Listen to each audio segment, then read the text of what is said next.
Olá pessoal, vamos iniciar agora a aula da nossa disciplina de Sistemas Multimídia. Eu sou o professor Plácido II e o título da nossa aula é Aspectos de Interface e de Interação em Sistemas Multimídia. Os tópicos da nossa aula hoje serão os seguintes.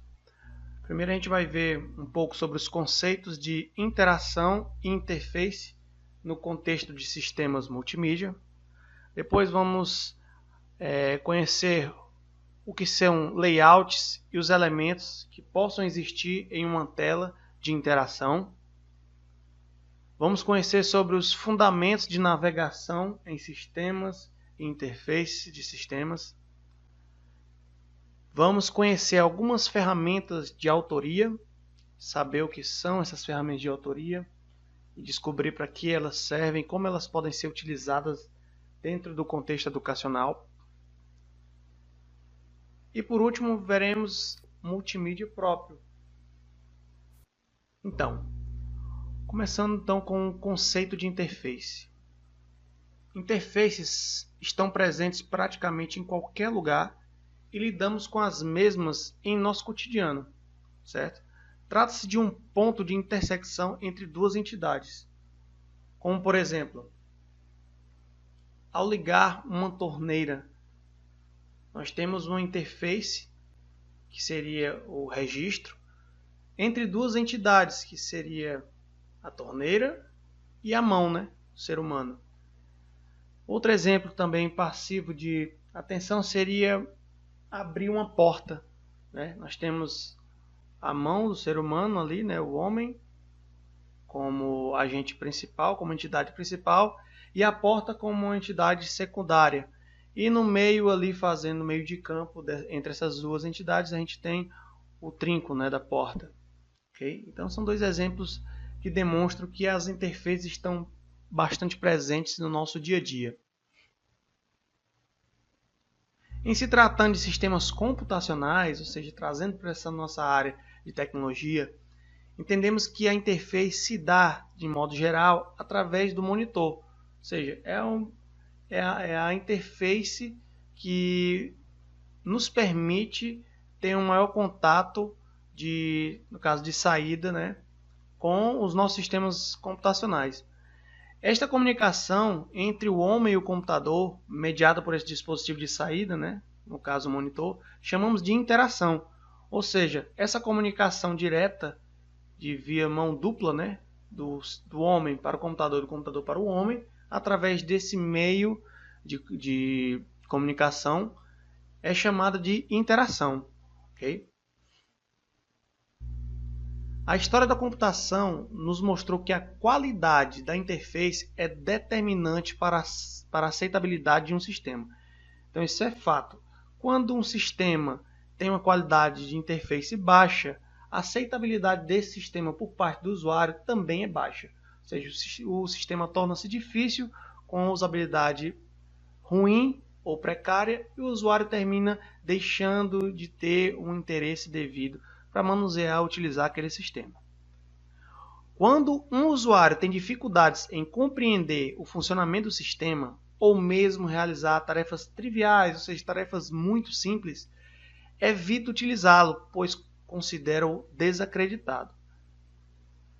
Na computação, temos uma área denominada Interface Homem-Computador, ou seja, IHC, que ela basicamente é uma área que se preocupa com o design, avaliação e implantação de sistemas computacionais interativos para o uso humano e com o estudo dos principais fenômenos ao redor deles. Essa área estabeleceu alguns critérios para o projeto de interfaces para que propiciem a interação. Então, o que acontece? Primeiro ponto, identificar o perfil dos usuários. É interessante considerar as habilidades desse usuário, os conhecimentos que esse usuário possui, os seus limites, dentre outras características.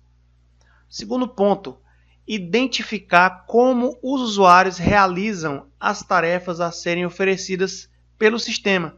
Isso também é primordial. Terceiro ponto, considerar que os elementos da interface devem ser consistentes. De que forma?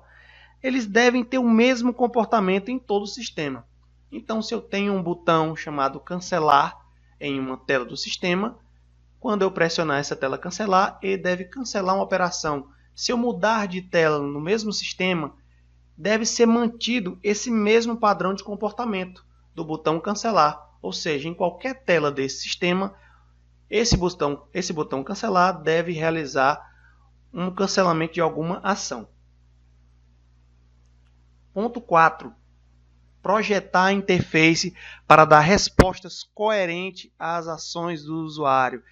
Então isso também é muito importante, né? Ou seja, a interface ela deve estar alinhada, ou seja, deve estar coerente com as ações do usuário. Ou seja, se eu estou clicando com o botão direito do mouse ou com o botão esquerdo do mouse, obviamente que o sistema deve responder de forma coerente a estas ações, certo?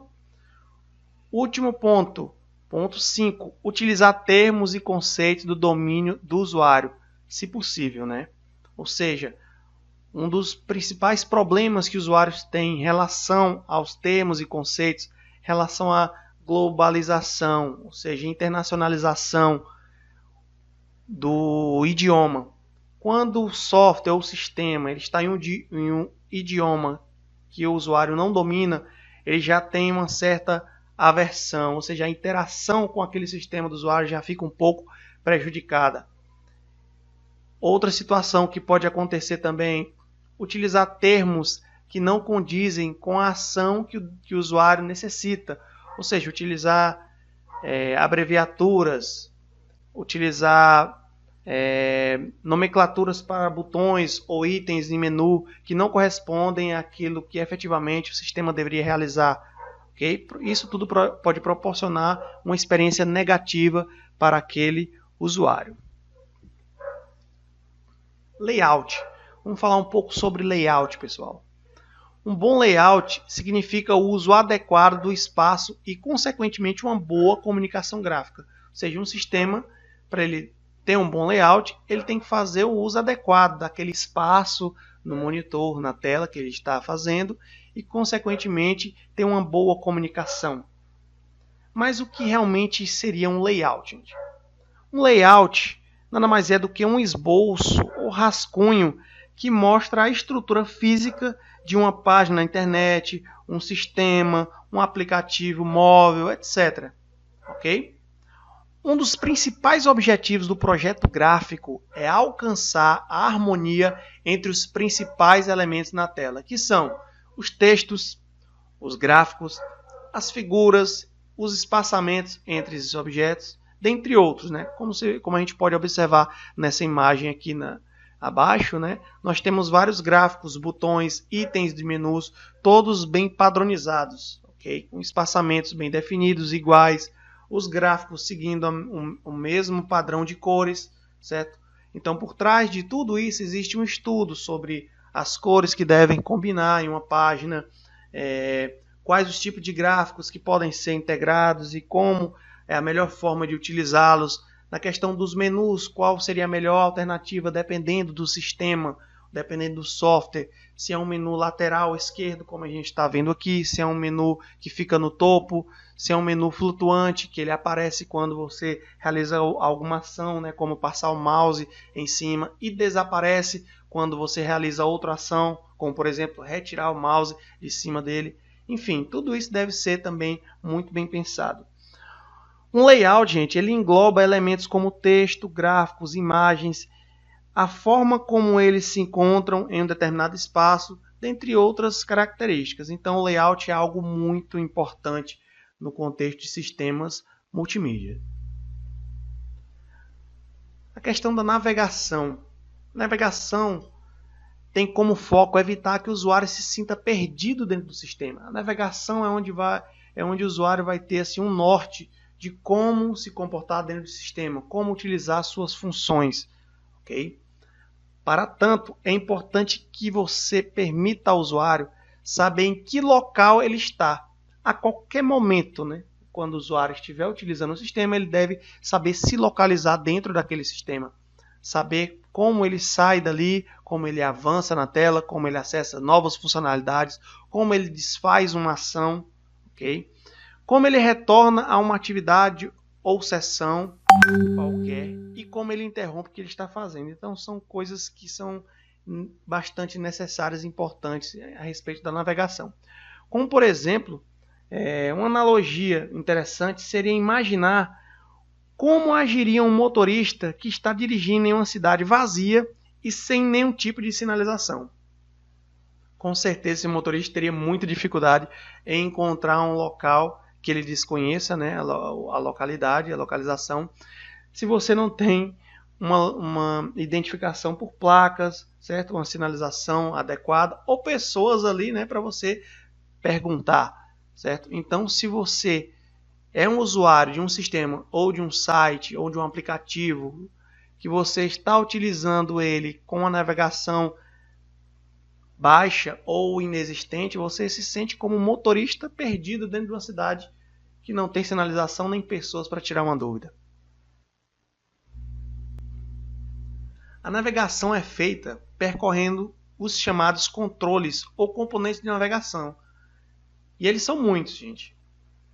Botões, palavras sensíveis, pontos sensíveis em imagens, pontos sensíveis em menus. Existem também os menus de navegação, como eu já falei, podem ser no topo, laterais, flutuantes, na parte de baixo, as barras de rolagem, etc. São muitos e muitos elementos que podemos encontrar para utilizarmos na navegação, sem contar com os elementos físicos, né? Que no caso seriam o nosso teclado ou mouse, ok? As setas direcionais do teclado, os botões esquerdo e direito do mouse, o scroll de rolagem do mouse, que pode substituir a barra de rolagem da navegação, né? Do browser ou de qualquer sistema. Enfim, são inúmeros componentes de navegação que nós temos à nossa disposição. Ferramentas de autoria. Gente, o que significa ferramentas de autoria? Essas ferramentas podem ser vistas como programas que auxiliam na criação de produtos multimídia. Ou seja, você vai utilizar programas que lhe auxiliam a criar outros produtos de multimídia. Geralmente, eles possuem uma interface que atua via manipulação direta, onde o criador do produto não precisa conhecer nenhuma linguagem de programação específica. Ou seja, você não precisa ser nenhum expert na área de tecnologia, você não precisa saber programação, lógica de programação, nenhuma linguagem de programação específica. Geralmente são ferramentas que você utiliza em modo texto, modo gráfico, tipo drag and drop, ou seja, você clica e arrasta e vai montando, né, o seu esquema. Esse tipo de software permite agrupar toda e qualquer mídia, gente. Desde imagens, animações, vídeo, áudio, criadas com softwares específicos em um só produto. Então é como se eu integrasse várias ferramentas em um só produto, na qual eu pudesse manipular qualquer tipo de mídia. Dessa forma, eu tenho um produto macro, na qual eu posso produzir o meu próprio produto multimídia personalizado, como se fosse uma ferramenta própria que eu possa utilizar nas minhas aulas. Existem diversas ferramentas de autoria no mercado que podem ser utilizadas como recurso extra na área educacional.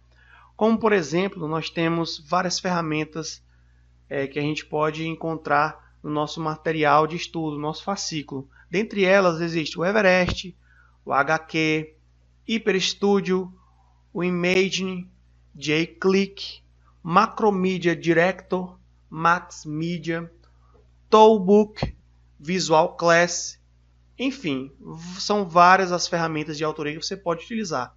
Cada uma com um significado, cada uma com uma utilidade diferente, que vai desde ajuda com a resolução de cálculos matemáticos, a produção de material didático em forma de HQ, ou seja, revistas em quadrinhos. Você pode criar uma tirinha, como se fosse tirinha de jornal, e utilizar para contextualizar algo dentro da sua sala de aula. Ferramentas que você pode criar vídeos, músicas e animações. Ferramentas também que você pode criar como se fossem livros digitais. Ferramentas que você pode criar uma classe de aula, uma sala de aula virtual e utilizar com os seus alunos, coletando assim de forma mais rápida o feedback dos mesmos na resolução de atividades, na participação de listas de discussão e outras formas de avaliação. Mas dentre essas ferramentas de autoria, gostaria de destacar algumas ferramentas que são bastante utilizadas para a área de informática, certo? Ou seja, são ferramentas que nós utilizamos com bastante frequência. A primeira, Canva. A ferramenta Canva é um serviço web que pode ser utilizado para a criação de diversos tipos de mídias gráficas, dashboards, cartazes, capas de livros, infográficos, etc.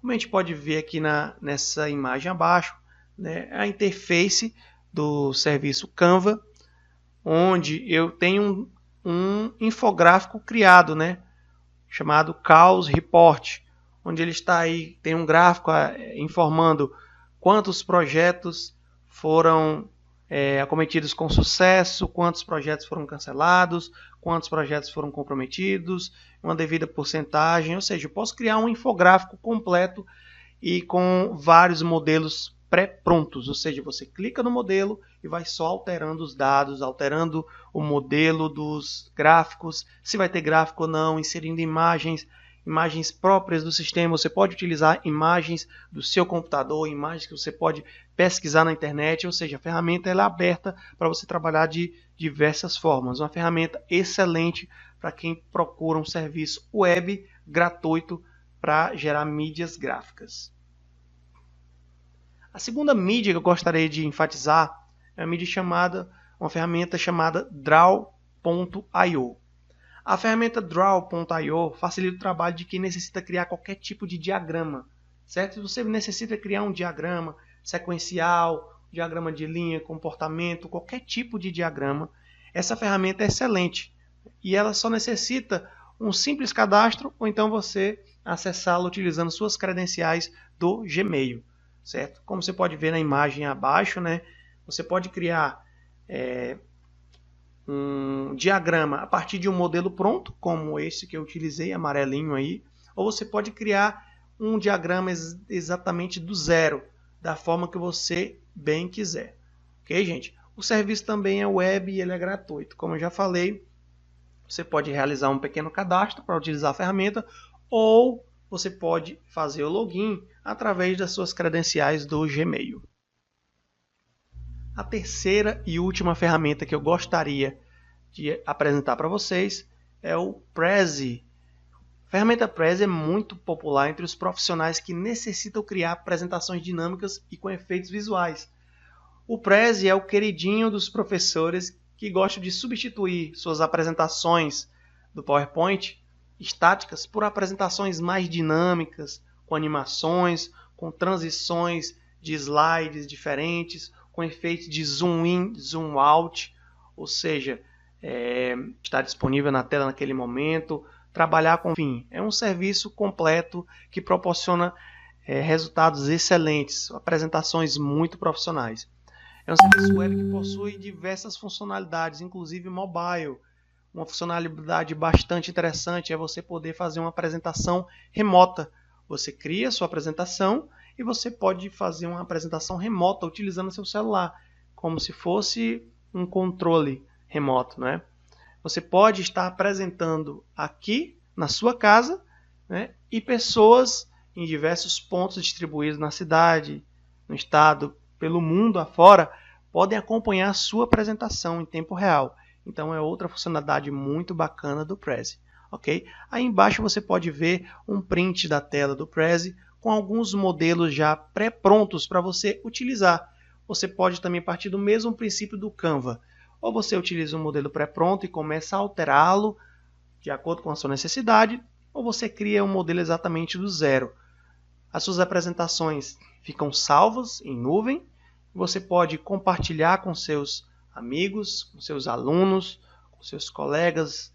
Você pode também adicionar pessoas para auxiliar você na criação das suas apresentações, ou seja, você pode ter a colaboração de algum colega e vocês trabalharem na mesma apresentação ao mesmo tempo. Isso é muito bacana. Gente, vamos chegando aqui agora na parte principal da nossa aula, que é o desenvolvimento de um projeto multimídia. Como é que isso se dá, meu pessoal? Para que você se organize de uma forma sistemática, entenda que a construção de um projeto multimídia, um produto multimídia, se dá através da elaboração de um projeto. Ou seja, assim como você se projeta para elaborar um plano de aula, você se projeta para um engenheiro projeta a planta baixa de um prédio que ele vai construir ou de uma ponte, que um engenheiro de software projeta a arquitetura de um sistema que ele vai desenvolver, você também deve elaborar um projeto para o seu produto multimídia, para que você tenha êxito naquilo que você vai produzir. Nesse contexto, pessoal, é importante identificar os elementos que vão nortear o seu projeto. No caso, a natureza e o objetivo do produto, o usuário do produto, o prazo, na verdade, que aquele produto precisa, a equipe que vai estar envolvida nesse desenvolvimento, ou seja, todas as pessoas e com seus papéis, respectivos papéis bem definidos, as fases de desenvolvimento, ou seja, todas as fases, todas as etapas do desenvolvimento, desde a criação do modelo até a concepção final do produto, ok? A elaboração de um projeto de multimídia deve seguir as seguintes etapas. Primeiro, defina um tema para você trabalhar nesse produto multimídia. Então, o primeiro passo é você identificar um tema e delimitá-lo. A partir desse tema identificado é que você passa para as próximas etapas. A etapa número 2, planeje, mesmo que em papel, o conteúdo do seu produto. Então, você tem que fazer pelo menos um esboço daquilo que você vai produzir. Como você pensa em introduzir o assunto, a sequência das apresentações, se vão haver fotos, gráficos, se vão haver qualquer tipo de mídia como música, um vídeo da internet. Então você tem que fazer um esboço desse seu produto, nem que seja no papel.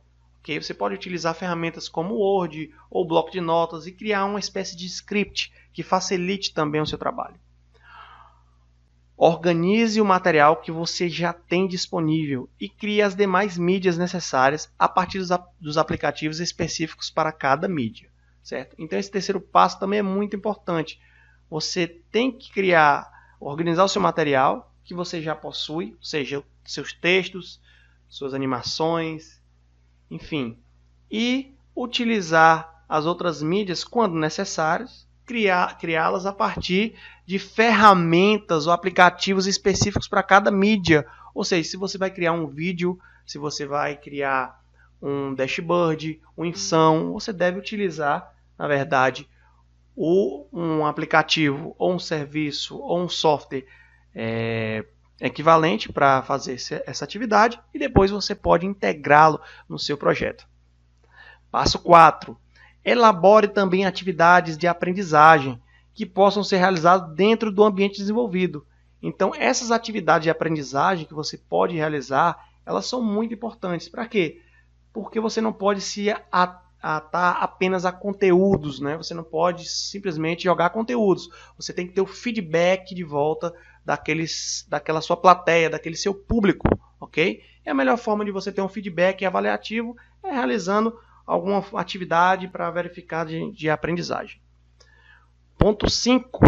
Utilize a ferramenta de autoria para montar o seu produto com tudo que você já organizou nos passos anteriores. Então, se você chegou até aqui, você já está pronto para, enfim, utilizar a autoria, a ferramenta de autoria. Como, por exemplo, para criar esta videoaula, eu segui todos os 4 passos acima antes de utilizar a ferramenta Camtasia Studio, que é uma ferramenta para a criação de mídias do tipo vídeo e animações, certo? Então, eu tive que ir atrás de todas as imagens, dos textos, da bibliografia que eu utilizar, como o fascículo do nosso curso e o livro complementar. Eu tive que ir atrás dos vídeos no YouTube, complementares também para vocês. E depois que eu consegui reunir todos esses materiais, todas essas mídias, eu passei então a utilizar a ferramenta de autoria, certo? 6º ponto, revise cuidadosamente cada tela, link, botão de controle, mensagens, som, alerta, o gabarito dos exercícios, qualquer que seja um meio de interação com o seu público, você deve revisar. É como se você fizesse um teste prévio antes de lançar o seu projeto multimídia para o seu público, ok? E o 7º e último passo, teste em sala de aula. É simples, se você já conseguiu produzir o seu projeto multimídia, o último passo é você realmente testá-lo em sala de aula e verificar o feedback do mesmo com o seu público, com os seus alunos, certo? Com os seus colegas. A partir desse feedback é que é possível você sempre melhorar o seu produto, o seu projeto multimídia. Ou seja, ele não morre, ele tem um ciclo de vida, certo? Você produz ele e vai melhorando ele até que ele chegue em um ponto estável. Okay? Para você conseguir essas melhorias, você precisa de um feedback. E nenhum feedback melhor, não há feedback melhor do que você ser testado diante de uma plateia ou diante dos seus colegas, certo? Ou seja, uma outra visão em cima do seu produto, que vai introduzir algumas críticas, algumas sugestões, certo? Algumas melhorias que você vai ter o livre-arbítrio de seguir ou não. Então, pessoal, estamos chegando ao final desta videoaula e eu gostaria de apresentar para vocês o questionário que eu elaborei, contendo apenas 5 questões, todas objetivas, relacionadas apenas aos temas da nossa unidade 2. A gente vai ver aqui conceitos de interação, interface, questão de layout e principalmente navegação de interface, ok? Então, eu desejo a vocês boa sorte e até a próxima.